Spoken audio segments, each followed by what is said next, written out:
বাজে এখন সকাল 8টা।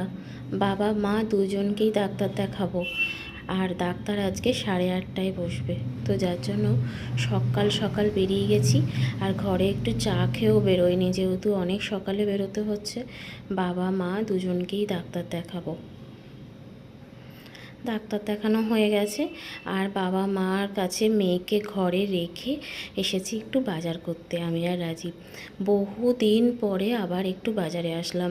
কিছুই নেওয়ার নেই তেমন, শুধু একটু মাছ নেব, দেখি কি মাছ পাই। সবজি বাজার যা কেনার নেওয়ার নিয়ে নিয়েছি। ঘরের সামনে একজন চাষি ভাই এসেছিলেন, ওনার কাছ থেকে নিয়ে নিয়েছি। কী মাছ নেব ভেবে ভাবলাম আজকে বাবা মা চলে যাচ্ছে বাড়িতে, তো তার জন্য ভাবলাম যে চলো একটু ইলিশ মাছই নিয়ে নিই, বাবার ফেভারিট। তো তার জন্য একটু ইলিশ মাছ নিলাম। আর এই